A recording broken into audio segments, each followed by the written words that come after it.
l'épisode des relations, allez, on va dire tumultueuses entre Paris et Alger. L'Algérie veut expulser ce matin 12 agents de l'ambassade de France à Alger, en réponse à l'arrestation en région parisienne d'un agent consulaire algérien. Ce dernier est soupçonné d'avoir participé à une tentative d'enlèvement d'un opposant. Le ministre des Affaires étrangères ce matin dit si la décision de renvoyer nos agents était maintenue, nous n'aurons d'autre choix que d'y répondre immédiatement. Manuel Bompard, est-ce que vous demandez, vous aussi à Alger ce matin, de renoncer à son projet? Écoutez, moi, je souhaite qu'on mette un terme à cette logique de surenchère et d'escalade réciproque des uns qui répondent aux autres. Je ne connais pas évidemment l'ensemble des détails qui ont présidé d'abord à la mise en détention provisoire de cet agent consulaire, ensuite la réponse de l'Algérie. Je crois que M. Retailleau, qui est à l'initiative de cette surenchère et de cette escalade, doit sortir du jeu. C'est pas son rôle. Il est ministre de l'Intérieur, il n'est pas ministre des Affaires étrangères. Activé sur l'arrestation de l'agent consulaire algérien. Je pense que tout le monde a vu que depuis plusieurs mois maintenant, M. Retailleau instrumentalise la relation entre la France et l'Algérie. Bonjour à tous. Manuel Bompard humilie Bruno Retailleau en pleine affaire France-Algérie. Il démonte point par point ses déclarations provocatrices. Et dénonce une droite qui joue avec le feu pour des raisons politiciennes. Mais il ne s'arrête pas là. Il accuse aussi Emmanuel Macron de mener une politique qui divise les Français, au lieu de les unir. Une intervention puissante, claire et sans détour. Abonne-toi à la chaîne pour ne rien rater des prochaines vidéos. Ce que vous dites ce matin, je n'ai aucun doute sur le fait que vous n'arriviez pas à trouver de convergence avec le gouvernement à l'issue de la conférence des finances publiques. Est-ce que ça veut dire que si vos solutions ne sont pas conservées, il y aura forcément une censure? Et qu'est-ce que vous demandez au Parti socialiste? J'ai vu que Jean-Luc Mélenchon les tenait pour responsables du régime ou de la cure de minceur annoncée par Éric Lombard. À un moment, il faut dire les choses franchement. Si le gouvernement de M. Bayrou peut aujourd'hui dérouler sa politique, c'est-à-dire un budget, parce que là on parle du budget 2026, mais un budget 2025 qui fait des coupes historiques dans le budget de l'écologie, dans le budget de l'éducation nationale, dans le budget de l'enseignement supérieur et de la recherche, de la culture, tout ça c'est cette année. Bon, si ça c'est possible, si les provocations de M. Retailleau dont on parlait en introduction sont possibles, si on est dans une situation dans laquelle le gouvernement peut geler comme ça encore 9 milliards d'euros de crédit, c'est ce qu'ils ont fait il y a quelques semaines, c'est bien parce que ce gouvernement a été laissé en place. Et si ce gouvernement a été laissé en place, c'est parce que les censures n'ont pas été votées. Et si elles n'ont pas été votées, c'est la responsabilité du Parti socialiste d'un côté qui ne l'a pas voté et du Rassemblement national de l'autre qui ne l'a pas voté non plus. Donc évidemment, ces gens qui se prétendent des opposants sont responsables aujourd'hui de la politique qui est mise en place. Mais comment vous espérez convaincre le Parti socialiste de revenir à vos côtés et de voter la censure? Je crois qu'il faut qu'ils réalisent que les options économiques, pour prendre cet exemple-là, mais c'est vrai sur tous les aspects de la politique de ce gouvernement qui sont mis en place aujourd'hui, cette année, et qui sont envisagés pour l'année prochaine, nous amènent dans le mur et n'ont strictement rien à voir avec les engagements politiques que nous avons pris devant les électrices et les électeurs au moment des élections législatives. Donc nous, évidemment, nous sommes favorables à la censure de ce gouvernement. Nous avons déjà essayé à 5 reprises. À 5 reprises, nous avons déposé une motion de censure. Et nous sommes prêts, là, dans les prochains jours, à déposer une nouvelle motion de censure. Mais comme on n'a pas des motions de censure de manière illimitée, nous sommes prêts à déposer cette motion de censure si on a une garantie qu'au moins tous les députés de gauche la votent. Manuel Bompard, un dernier mot de la guerre commerciale entamée par Donald Trump, qui a encore répété cette nuit qu'aucun pays n'est à l'abri, qu'aucun pays n'est protégé à l'avenir face à l'augmentation des taxes que les États-Unis pourraient remettre en place. Le ministre de l'économie réunit tout à l'heure un conseil des entreprises pour discuter des effets de cette guerre commerciale et de la hausse des droits de douane. Que fait-on des 28 000 entreprises françaises qui exportent aux États-Unis? Est-ce qu'on les aide? Est-ce qu'on les taxe? Non, évidemment qu'il faut les aider. Il y a différentes mesures à mettre en place pour Celles-là, on les aider. aide. Évidemment, non, mais de toute façon, il faut aider moi, j'ai pas de problème à dire qu'il faut aider évidemment les entreprises françaises qui vont être confrontées à une difficulté due à l'augmentation de ces droits de douane. On verra quelle est l'ampleur exacte puisque Trump avait fait des annonces très importantes. Finalement, il a annoncé pour l'instant une augmentation de 10% des droits de douane relatifs à la France. Non, mais c'est très important, évidemment. Donc il y a certains secteurs en France qui sont impactés par cette mesure. Et par exemple, une manière de les aider, c'est de faire en sorte de ramener le prix de l'électricité, de remettre en place un blocage du prix de l'électricité, un tarif réglementé de l'électricité, parce qu'on sait que c'est aujourd'hui une très grande difficulté pour la compétitivité de nos entreprises. Et ensuite, il faut des mesures de réponse aux annonces de Donald Trump. Bon, la France ne fait rien, l'Union européenne ne fait rien, le gouvernement français dit on n'a qu'à en profiter pour faire une super zone de libre-échange avec les États-Unis. Tout ça n'est pas sérieux. Et je pense que notamment une mesure de réponse, c'est de se concentrer sur la taxation des grandes entreprises du numérique qui constitue l'essentiel de la balance commerciale américaine. Vous l'évoquiez il y a quelques instants, Manuel Bompard.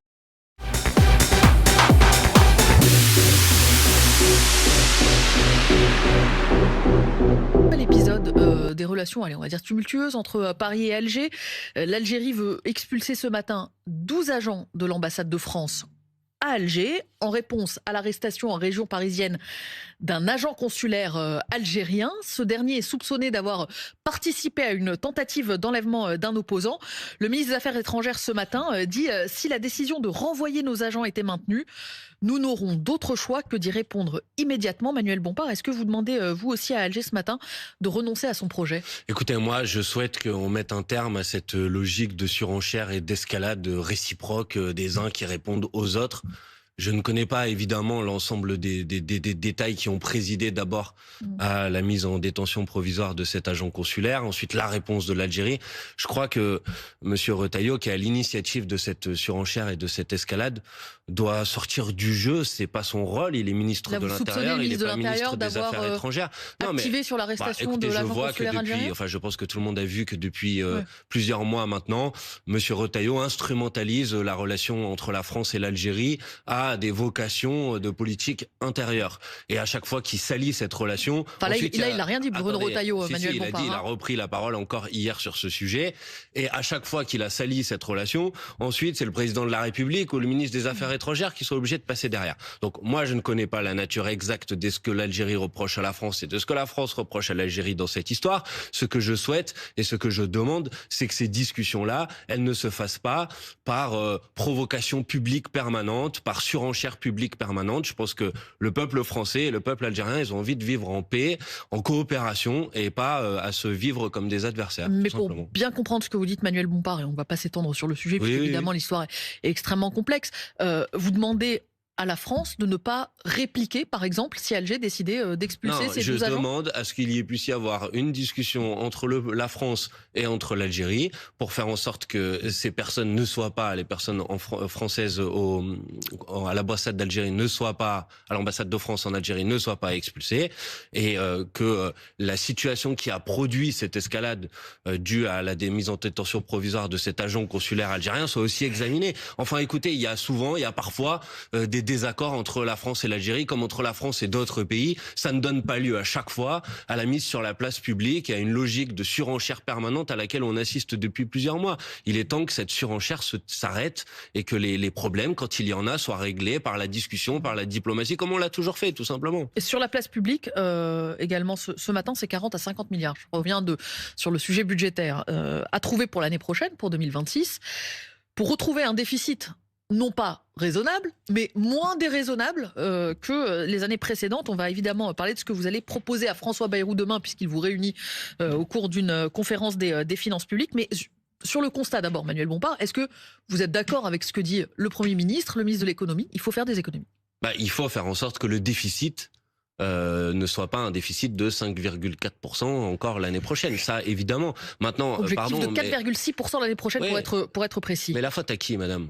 Enfin, écoutez, est-ce que vous savez que le niveau de recettes, si on le prend en proportion du PIB, n'a jamais été aussi bas dans ce pays depuis 2010. Les recettes, c'est la somme des impôts. Est-ce que vous savez, mais pas seulement, les impôts, les taxes, c'est les recettes, TVA, les dividendes, les recettes de l'État. Est-ce que vous savez que si les recettes de la France étaient restées au même niveau qu'en 2017, quand Emmanuel Macron est arrivé au pouvoir, aujourd'hui le déficit serait inférieur à 3% du PIB? C'est la faute d'Emmanuel Macron. Mais évidemment, c'est la faute des cadeaux faits. Évidemment. Je vois venir des cadeaux faits aux plus riches. Ce que vous allez me dire, Manuel Bompard. Écoutez, pardon, mais c'est factuel. C'est pas un point de vue idéologique. Depuis qu'Emmanuel Macron est arrivé au pouvoir, l'État s'est privé de 60 à 80 milliards d'euros de recettes par an. Donc c'est factuel, vous pouvez le vérifier, le chiffre que je viens de vous indiquer. Donc aujourd'hui, on nous dit qu'il faut aller trouver 40 milliards d'euros d'économie. L'Élysée vous dit ça a produit de la croissance, ça a produit de la réduction de chômage, du nombre de chômeurs, ça a produit ses effets. Ce que Emmanuel Macron appelle cette politique de l'offre, ce que vous contestez. Mais attendez, regardez les chiffres de croissance ce premier trimestre de l'année 2025. On est qui est presque à zéro. Enfin, c'est ridicule. Le chômage est reparti à la hausse. Donc, évidemment, cette politique n'a pas produit de résultats. Et elle a très largement contribué à appauvrir l'État, à créer du déficit, à créer de la dette publique, parce que Emmanuel Macron a fait le choix d'avoir une politique de multiplication des cadeaux aux plus riches et aux grandes entreprises, aux grandes multinationales, et que l'argent qui a été donné aux plus riches et aux multinationales manque aujourd'hui pour équilibrer le budget de l'État. C'est assez simple comme logique. Si vous voulez un budget à l'équilibre, il faut que les recettes correspondent aux dépenses. Donc Manuel Bompard, si je comprends bien ce que vous dites la réponse est simple, les 40 à 50 milliards, il faut aller les chercher chez les plus riches, chez les entreprises qui font des bénéfices. 40 milliards, c'est ça que veut monsieur Éric Lombard. Je vous mets deux mesures sur la table, ça fait précisément 40 milliards d'euros de recettes supplémentaires pour l'État. Premièrement, ce qu'on appelle la taxe Zuckman sur le patrimoine des milliardaires. Ça concerne 147 personnes en France. Si vous taxez leur patrimoine à hauteur de 2%, vous rentrez à peu près 14 milliards d'euros par an. Si elles restent en France. Évidemment. Mais ça, après, on pourra en discuter si vous voulez. Mais la suppression de l'impôt de solidarité sur la fortune, qui avait été justifiée à l'époque comme étant une mesure qui allait permettre que les gens qui, soi-disant, étaient partis pour faire de l'exil fiscal reviennent finalement, il y a eu la suppression de l'impôt de solidarité sur la fortune. Ça n'a eu aucune conséquence de ce point de vue-là. Première mesure, la taxe Zuckman, l'impôt de 2% sur le patrimoine des milliardaires, 14 milliards d'euros. Deuxième mesure, ce qu'on appelle l'impôt universel, c'est-à-dire le fait que les multinationales, qui aujourd'hui ne payent pas l'impôt qui correspond pourtant au chiffre d'affaires qu'ils réalisent en France, parce qu'ils ont des mécanismes d'optimisation fiscale qui fait que ils ont un chiffre d'affaires très important en France, mais finalement le bénéfice qui est déclaré en France n'est sans aucun rapport avec le chiffre d'affaires. Si vous décidez de taxer les multinationales au regard du chiffre d'affaires qu'elles produisent en France, c'est ce qu'on appelle l'impôt universel Zuckman, là aussi du nom de l'économiste Gabriel Zuckman, alors vous rentrez 25 à 26 milliards d'euros par an dans les caisses de l'État. 14 plus 26, si mes calculs sont bons, ça fait 40, non? Donc Monsieur Lombard, il a ses recettes. Sauf que ce que je vois, c'est qu'il nous dit précisément que c'est pas ce qu'il va faire. Pas d'augmentation d'impôts. Voilà. C'est que pour l'instant, la ligne fixée par le gouvernement, c'est on ne revoit pas à la hausse les prélèvements obligatoires, sauf sur les hauts revenus, les personnes qui gagnent beaucoup d'argent. Et qui jusqu'ici avaient des effets d'optimisation. Enfin, c'est 2 milliards aujourd'hui avec un taux d'imposition minimal à 20%. 20% de ce que gagnent ces personnes, ça doit être... Elles ne peuvent pas payer en dessous en termes d'impôts. Je ne sais pas comment le dire autrement. Elles ne peuvent pas suroptimiser leur... ou faire des montages fiscaux. Il y a une autre piste, Manuel Bompard. Est-ce que vous souhaitez, par exemple, que ce taux de 20% de taxation minimale soit revu à la hausse? Est-ce qu'il faut aller au-delà, par exemple? Attendez, je vais répondre à votre question, mais d'abord, je vais quand même préciser une chose, parce que je vois bien le langage qu'utilise le gouvernement. En gros, si vous proposez d'augmenter les recettes de l'État, on vous dit, vous voulez augmenter les impôts pour faire croire aux gens là qui nous écoutent que c'est leurs impôts qui vont augmenter. Alors qu'en vérité, quand je vous propose une taxe sur le patrimoine des 147 milliardaires ou un dispositif pour que les multinationales payent effectivement leurs impôts en France, pardon, mais aucun Français, aucune Française aujourd'hui qui nous écoute, à part s'il est dans les 147 milliardaires, va avoir ses impôts augmentés. Je veux quand même préciser ce point-là parce que je vois bien comment la malhonnêteté du débat public peut conduire à ce que quand nous disons faut augmenter les recettes, on fait croire aux gens qu'à la fin c'est eux qui vont devoir payer davantage. Ça c'est la première chose que je veux vous dire. Deuxièmement, le dispositif dont on est en train de parler, qui a été introduit à titre normalement exceptionnel cette année, qui sera pérennisé vraisemblablement l'année prochaine. Manifestement, il y a des accords entre ce que dit Monsieur Lombard et ce que dit Madame Monchalin. Mais bon, prenons ministre de l'économie, ministre des comptes publics. Partons du principe qu'il va être effectivement pérennisé. Je vous l'ai dit tout à l'heure. Bon, pourquoi pas? Moi, je suis pas évidemment opposé à ce qu'il puisse être pérennisé. D'ailleurs, on avait fait nous-mêmes des amendements pour qu'il puisse l'être pérennisé. Ces amendements avaient d'ailleurs été adoptés à l'Assemblée nationale quand on a pu débattre. Mais ensuite, il y a eu un 49.3 et ils se sont assis sur ces amendements. Mais on parle d'une recette de 2 milliards d'euros. Donc, c'est une recette qui est évidemment très faible. Et on parle quand même d'un dispositif qui vise à faire en sorte que les gens payent même pas l'impôt qu'ils doivent normalement, parce que normalement en France, vous savez, l'impôt est progressif et si vous avez des recettes très importantes, vous payez davantage d'impôts. C'est un dispositif qui est mis en place pour dire, quelle que soit l'optimisation fiscale qui est mise en place, il faut qu'il y ait au moins 20% de taux d'impôt effectif. D'accord, mais la dernière tranche de l'impôt, par exemple sur le revenu, elle est pas à 20%, elle est à 40, 45 et on pourrait d'ailleurs la monter plus haut. Et c'est ce que dit le gouvernement, il dit... À l'inverse, ou en tout cas en parallèle ou en miroir à cette mesure, on peut aussi toucher aux niches fiscales. Les niches fiscales qui permettent précisément d'optimiser ce que vous payez. Vous savez, moi j'ai participé au débat à l'Assemblée nationale sur le budget de M. Barnier à l'époque, parce qu'avec M. Bayrou, on n'a pas eu de débat. Ah, ils disent ça dans la presse, mais à chaque fois qu'on arrive très concrètement sur les niches fiscales, mais vous en identifiez, Manuel Bompard, des niches fiscales immédiatement à couper, qui permettraient de faire rentrer plus de 2, 3, 4 milliards d'euros. Il y a des milliards d'euros de niches fiscales. Bon, il y a des niches fiscales pour l'aide à la personne, par exemple, qui sont pas du tout bien calibrées. Il y a le crédit impôt recherche, dont tout le monde sait aujourd'hui que les entreprises bénéficient du crédit impôt recherche, alors qu'en vérité, parfois, ça ne vient pas du tout financer un effort de recherche. Normalement, le crédit impôt recherche, c'est pour financer un effort de recherche, un effort de recherche. Quand vous voyez l'entreprise Sanofi qui a touché du crédit impôt recherche, alors qu'elle a supprimé quasiment l'ensemble des postes de chercheurs en France, vous voyez bien qu'il y a un problème avec le crédit impôt recherche. Donc oui, je veux dire, moi je suis favorable à ce qu'il y ait des nouvelles recettes. Mais évidemment qu'on peut faire des efforts sur la dépense. Par exemple, on distribue des centaines de milliards d'euros par an d'aide aux entreprises sans aucune conditionnalité, sans aucune réflexion sur à quoi ça sert, est-ce que c'est bien utilisé, est-ce que ça se traduit par de la conservation de l'emploi ou par de la destruction de l'emploi. Donc là aussi on peut faire des efforts évidemment, mais cette logique qui consiste à dire bon, augmenter les impôts on peut pas, venir remettre en cause les aides aux entreprises on peut pas, ou les niches fiscales qui profitent aux plus riches on peut pas, et à la fin la seule solution c'est d'aller voir tout le monde et de vous dire bah va falloir travailler plus longtemps, bah ça pardon, mais c'est une logique dans laquelle je me retrouverai évidemment pas. Pour l'instant sur les niches fiscales il y a uniquement celle sur les gardes d'enfants qui est écartée par le gouvernement. Ce que vous évoquez dans les aides à la personne, c'est un des aspects, mais il y en a un d'autres. des aspects de. J'ai pris cet exemple, mais vous voyez qu'il y a des choses beaucoup plus qui correspondent à des dépenses beaucoup plus importantes. Et enfin, je voudrais dire une dernière chose, Naïla Latrousse, quand même, parce que la logique politique et économique qui consiste à faire croire que en réduisant la dépense publique, en quelque sorte, on va relancer l'économie.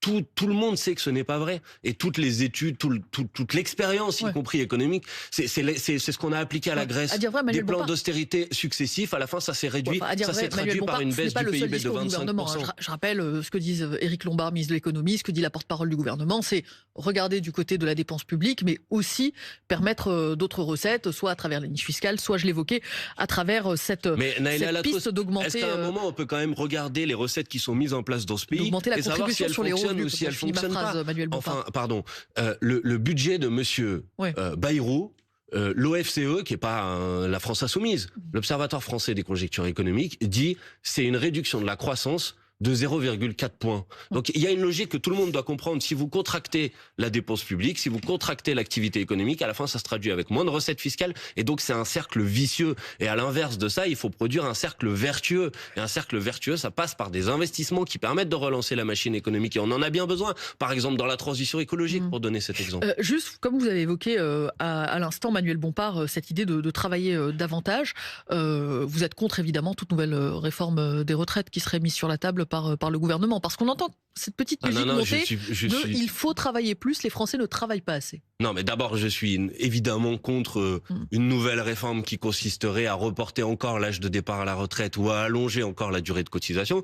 Mais je suis pas seulement pour ça. Je suis pour revenir sur la réforme des retraites, dont je rappelle quand même qu'elle a été passée en force par 49.3, que 90% des actifs étaient opposés au report de l'âge de départ à la retraite à 64 ans, et qu'aujourd'hui, quand même, que tout le monde quand même réalise, ce qui est quand même formidable d'un point de vue démocratique. Vous avez aujourd'hui une majorité de députés à l'Assemblée nationale qui est pour l'abrogation de la réforme des retraites.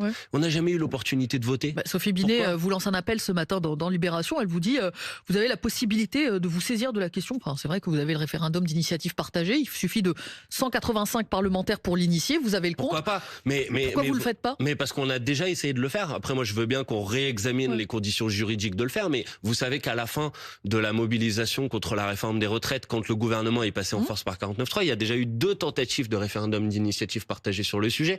Et à l'époque, le Conseil constitutionnel a considéré que les rédactions qui avaient été proposées ne rentraient pas dans le champ d'application du référendum d'initiative partagée. Mais évidemment... Donc la seule issue, c'est le référendum, comme le demande aussi Sophie Binet? Mais non, mais il y a quand même une issue un peu plus simple, pardon. Mais juste le référendum. Attendez, Naïla Latrousse, pardon. Vous le souhaitez ou pas sur Mais oui, je suis bien évidemment. Moi, je suis tout à fait favorable à un référendum. Et je suis sûr que s'il y avait un référendum, les Françaises et les Français voteraient pour l'abrogation de la réforme des retraites. Mais quand même, il y a une majorité de députés à l'Assemblée nationale aujourd'hui idéologiques sont favorables à l'abrogation de la réforme des retraites. Peut-être, je me permets de formuler une hypothèse, peut-être qu'en démocratie, un jour, on peut laisser les députés voter. C'est peut-être bien, dans une démocratie, de laisser les députés voter. Je décrypte le sous-titre de ce que vous dites, Manuel Bompard, c'est que la dernière fois que vous l'avez proposé, au cours d'une journée où vous aviez l'initiative des débats, il y avait eu de l'obstruction parlementaire et le texte n'avait pas pu être examiné dans les délais impartis. Oui, mais c'est quand même formidable. Je poursuis sur la retraite. Est-ce qu'il faut faire contribuer les retraités les plus riches, ceux qui défendent cette hypothèse, soit de revenir sur un abattement fiscal